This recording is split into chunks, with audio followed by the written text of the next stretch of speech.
Hey everybody, it's Zay here from the ZayBytes YouTube channel. So we're gonna be ditching fast fetch. Now I have ZayFetch. It is almost done, but wait, never mind. Okay, so I want to become the greatest hacker of all time, and I'm an absolute dumbass though.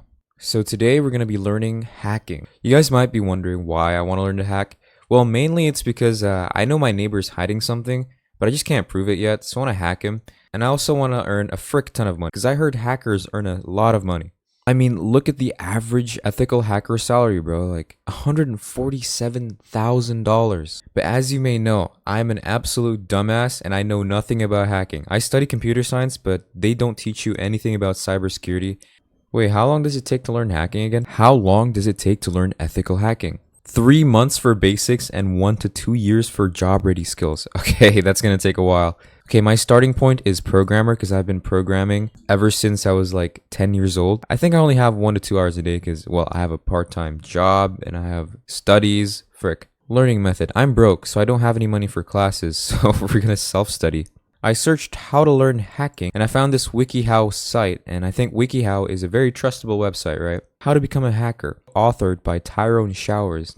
Tyrone. Run a Unix-like operating system such as Linux, that is check. There are other Unix-like operating systems beside Linux, such as BSD systems. If you want to get super niche, you can even run an operating system like OpenIndiana. I have never heard of OpenIndiana. Dude, the website looks like it's from the 2000s or something. Like, look at it, look at this logo, bro. Do people even use this OS? Write HTML. Okay, that is the first coding language that I learned when I was like 10. Okay, I think we can skip this. Learn the basic language of programming. I think I can skip this. I'm fluent in Python. I'm also pretty good in Java. Quite decent in C and C++.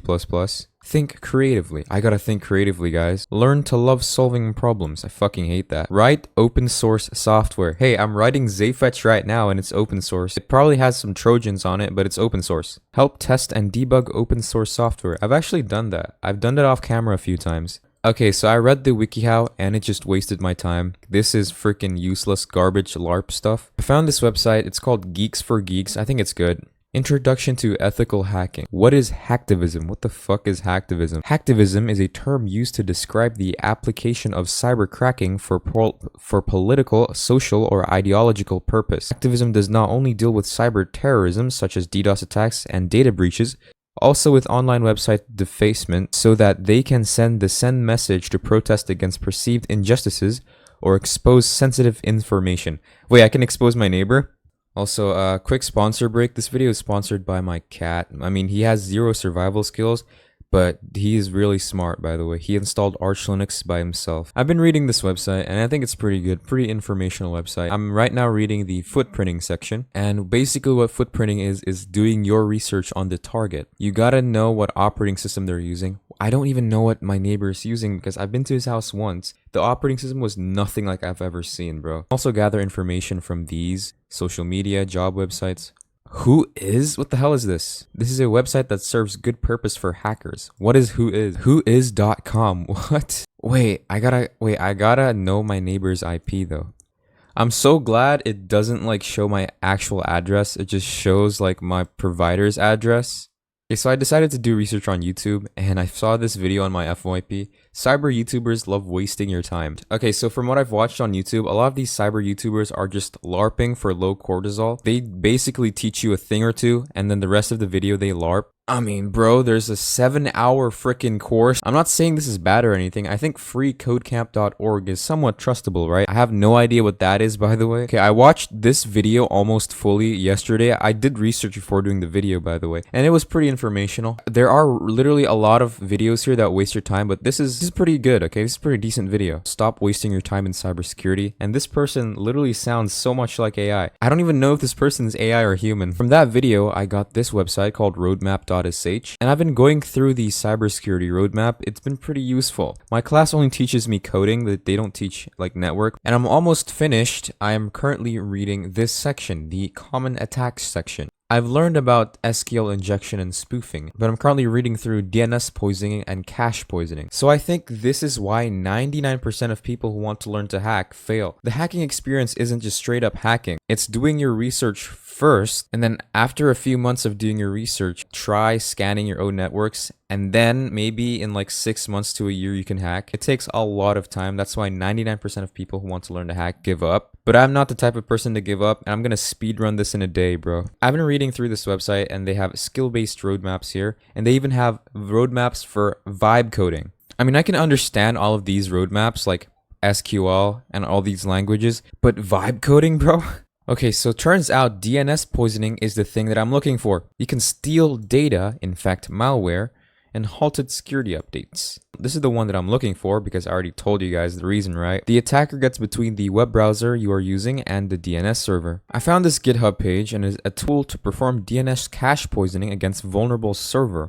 It is literally called DNS poisoning tool. So I found this website called TryHackMe. I've been doing their cybersecurity 101 and I've done the first one and the second one. Now it's time for search skills. I haven't finished. I thought maybe I should finish this with you guys. And right now I am in the specialized search engines. Alright, so there's Shodan, which is this. You may want to see how many servers are still running an Apache 241. These are other people's servers who are running Apache 241. There's this other website called Census. It is similar to Shodan, however, Shodan focuses on internet-connected devices and systems, like servers, routers, webcams, and IoT devices. But Census focuses on internet-connected hosts. Wait, can I actually visit this? I can actually visit the URL. We are not responsible for the content or security of external sites. I don't want to risk it. There's also VirusTotal, which I'm pretty sure a lot of you guys are familiar about. There's also Have I Been PW... how do I pronounce this? PUNED? Let's try searching my email address. Wait, I have 0 data breaches on this email.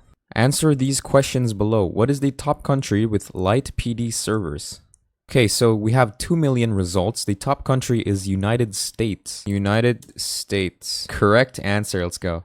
What does Bitdefender Folks detect with the file hash this? I think I'm supposed to copy this and put it on VirusTotal. So I copied the hash and I pasted it on VirusTotal. Here it is asking me for Bitdefender Folks. It is a Trojan. I think I'm supposed to copy this and I pasted it in here. Is it correct? Oh, it's not correct. I think it's this one. Android Riskware Agent LHH. Correct. You know, whenever I see someone with a hoodie and a laptop, I sort of giggle for some reason. So there's actually a bunch of, what do you call these? I'm going to call these classes. I think we're going to save time here and we're going to skip these because I already know what these are. I'm going to skip to networking because I am clueless in terms of networking. Get your notepad ready and let's begin. Before we start, we should note that OSI model might initially seem complicated. Okay, this looks really complicated and I have no idea what this is. Okay, I've done my reading and now I'm going to answer these questions below. Which layer is responsible for end-to-end communication between running applications? It is 4. Correct answer. Which layer is responsible for routing packets with the proper network? I think it's layer 3. Yes. In the OSI model, which layer is responsible for encoding application data? 6. What? That's correct? Which layer is responsible for transferring data between hosts on the same network segment?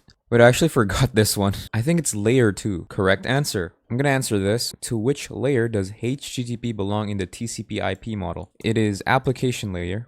Correct answer. How many layers of the OSI model does the application layer and the TCP IP model cover? 3. I didn't even expect that to be correct. I just answered it straight up. Which of the following IP address is not a valid IP address? Oh, it's this one. So clear. This is 305. 305 is not valid because the octet 3 is only from 0 to 225. So this is invalid. Okay, so I finished almost all of the tests. Now it's time for telnet. It is a network protocol for remote terminal connection. Okay, so I'm supposed to use telnet to connect to this server. Okay, so I did telnet and this IP address and the port. What is the name and the version of the HTTP server? This is the server name, so I'm gonna type lightpd 1 4 and then 63. Correct answer. What flag did you get when you viewed the web page? Okay, I'm such a dumbass. I'm supposed to do this and this, but the answer is THM telnet _ master.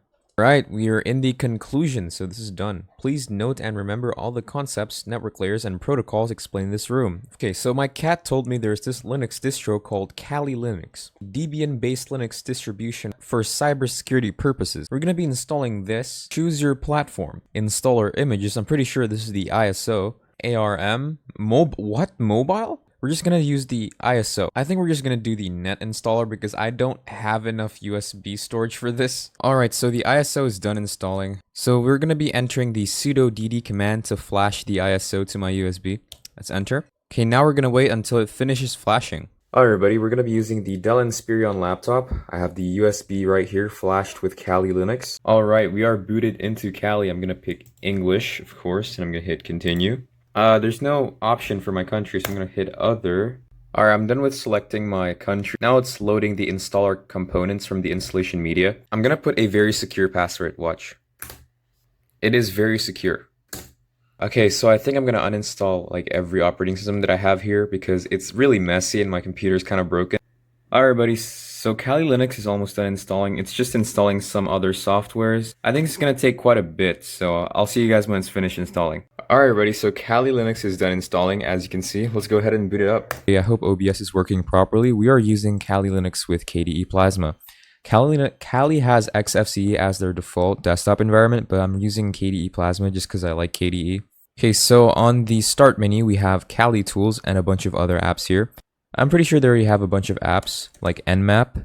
Yep, it is there. I'm going to be trying out nmap. So nmap actually has their like own thing for scanning. I'm going to do nmap-o. So I can scan scanme.nmap.org. And this is 100% legal. I'm not scanning anybody. It's just the nmap domain. So aggressive OS guesses is Linux 4.19 up until 5.15. There's also these, but there's another one called Hydra. So basically it is a very fast logon cracker which supports many different services. It basically can crack passwords. I can't really show much because like YouTube might take down my video again. I've done a video in the past and like I showed a lot of terminal scripts and YouTube took it down. But here's an example of like the Hydra commands. Hydra-H. H stands for help, by the way. We have all the commands right here. But for today, we're gonna do Hydra-L. Capital L is if you have a user.txt, and inside the user.txt you have a bunch of usernames. But if you just want to use a single username, use the normal L and then the username admin. Let's say I'm going to do admin. And then for the password, if you guys have a password text file, you do a capital P and then passwords.txt. Let's say that's the name of the password file you have. So basically what this does is this is the username and this is the password that I created. It'll combine all of these and then it'll match it, and then if one works it'll tell you. But if you have one password, do normal P and then password. And after that, you type in the website name or the IP address name. So this is why you should set a really strong password and change it once in a while. Also, there's this thing called Kali Undercover, which only works on XFCE desktops. So we're going to switch to XFCE right now. Alright everybody, as you can see, I'm on the XFCE version of Kali Linux. So now if I go into my terminal and I do Kali-undercover, boom. Oh my god, this actually just looks like Windows. It looks a bit off, but the average person, if let's say you're in a cafe, the average person, if they see this, they probably won't notice it. The taskbar looks a little bit off, and this as well, but most people won't really notice it. And also, there's this other app called Wireshark that a lot of hackers also use. The usual combo for people to crack Wi-Fi passwords is Wireshark, and then they use AirCrack. There's also this thing built in Kali Linux called wordlists, and inside of wordlists there are actually people's passwords, but these passwords are just like really simple passwords. That's why if you want to set a password, you should set it to something really secure. I'm gonna go ahead and extract the wordlist file, and I'm gonna see what passwords are inside of it. I'm gonna be typing in cat.rocky.txt to see what is inside of it. As you can see, there's literally freaking tons of passwords. I mean, look at this, it's not even ending. Dude, I'm actually convinced there's actually 1 million passwords here. And on Kali Linux, there's actually like a bunch of apps that you can try out. They actually have separate folders for all these apps, and it's very organized overall. So I actually haven't fast fetched. First fast fetch of Kali Linux. This is very unusual because usually the first thing I do when installing an OS is fast fetch. And there we go, that's how the Kali Linux ASCII looks like.